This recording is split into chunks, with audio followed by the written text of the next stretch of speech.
Thank you, everyone. Can you hear me? We have a different. It's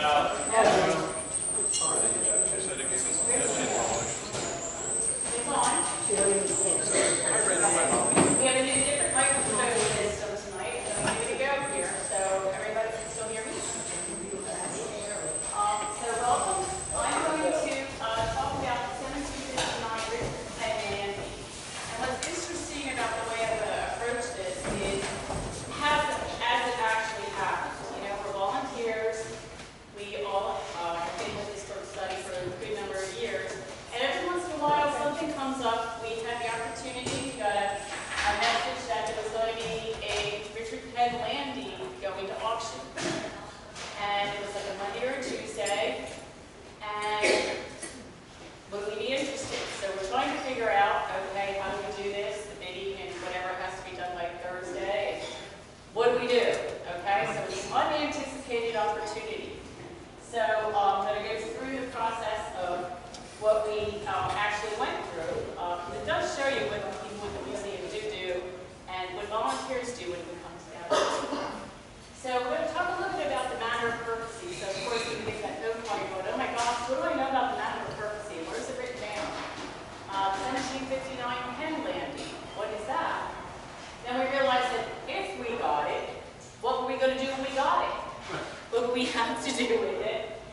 We did find, well, there were survey corrections and seals in there, and basically that Valentine Cremer was the purchaser of the property. When we did go through the order of deeds, we did also find that land was changed between Richard and John, 99 acres.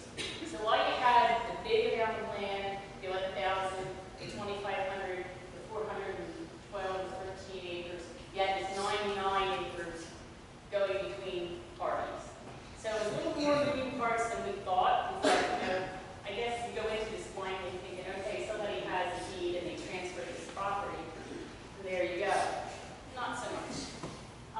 Greg and I and Sue Murdo researched and transcribed the contents of the deed. I do have the transcription, what we typed up. And in summary, it was 214 acres of that 2,500, which was Richard's portion. And it was deeded to Valentine Cremer of Cramer. And it's laid through the area of Schwent Mill Road towards River Road, out that far. And we did research with the Bucks County Recorder of Deeds, and we did reconcile the acreages. But we had trouble with the last 99 acres because of the transfer Richard Penn sold to John Penn. So it was a turbulent road. But then we have this transcribed deed, and so now we can read it in regular English. What do we do with it? And we were recommended to go to ACA Paper in Devon, and we came to find out that they do international paper restoration. People all over the world, Australia, Europe, were sending paper to him. So we went down to see him and said, what do you think? And he goes, I can't believe you got this from Graham Reader. Okay, did you good? Yes. He basically said it's in relatively good condition. It has foxing and it's acid burning. So we had to find out what is foxing. Foxing, you see how it's a little reddish. And it has some spots and stains. Well, it is from 1759. He was able to clean some of that up. And it did have hole in the bottom, which you'll see in both the original and the batch of print. And it does have creases and holes and marks and stains. But it did clean up nicely. The idea is that we would be able to read it better and preserve the ink so nothing's going to fade or deteriorate. So he dry surface cleaned and pressed the deed. So we were very happy. And then we said, well, now, what would you suggest that we do with this nice clean deed? Yes? Is it on paper or is it on parchment? It is on vellum. I think it was at the top vellum. Which is an animal like sheep. Yeah. I thought that was on one of the slides, or did I guess it? Yeah, it was the first one. There it is. That was subsidiary. So he suggested we get a copy made of it, have the original, and conserve the original, but also make a copy for presentation purposes. And we said, gee, that's a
still be pretty authentic and yet maintain the original for conservation purposes.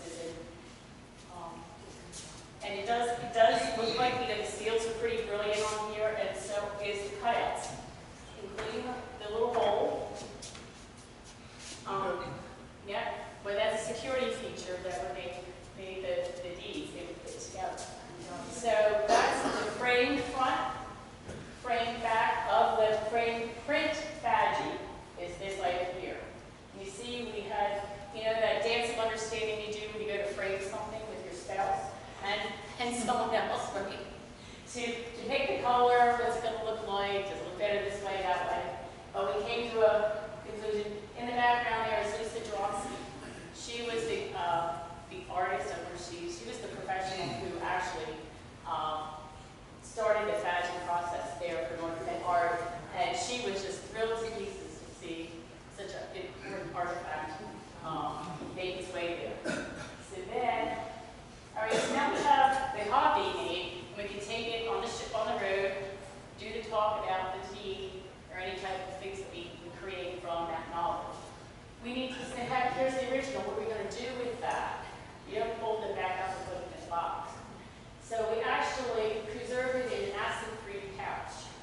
And that pouch is on a mounting board that you can view either side of it as well. It's like a tent that you just turn over. And for those of us that were here when we got the Stout Landing a few years back with Elizabeth Wendland, she actually used this method, which Lisa was very excited to because it was a new technique for her, but she saw that it solved a lot of problems in preserving your original acid-free, and you're not touching it a lot, and you're not manipulating a lot. It's protected in the pouch, if you will. So again, we fret it, but we did okay. And then the preserved original is there. And she had a lacy, gilstein cover, I guess, or it's in that pouch. That's what it is. So here you have the actual badgie prints, and here's the frame, and then the preserved original of how we were showing her what the scout deeds look like so that she could do the same type of thing. This deed is a bit much bigger than the size of the scout deeds that we had. It probably would have been more like this size, like the scout deeds. So we had that, and I believe. Yeah, you can. You guys want.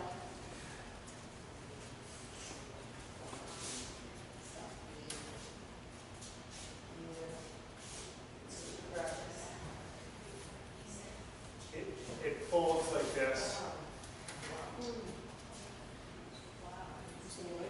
So that's how it's normally stored.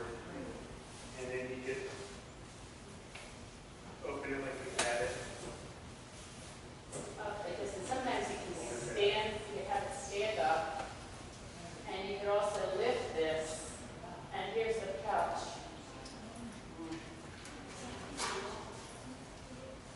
The pouch that lifts up, that you can flip it over. You kind of get the same idea that we had on the pageant print presentation one, but this is the actual original.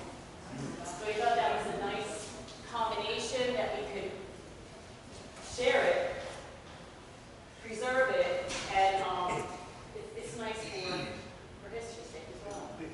Lisa had a hard time devising that packaging. The hinge. The hinge. The hinge with the for it. extra piece in there. We went down, Louise and I and Matt went down, and she said, oh, it'll take me about 2 hours, and I'll do it, I'll give you a call. So we went to Lidl, we went to a grocery store to get some stuff, and we were in Lansdale, we're waiting for a phone call, and I guess we finally called her, and she said, I'm having a hard time trying to figure out how to do this. So we left it there, and then I guess We went and got the scout deeds and went back another day and showed her how the scout deeds came. yeah, and then she used the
in getting these framed and getting the actual, making it look pretty and usable.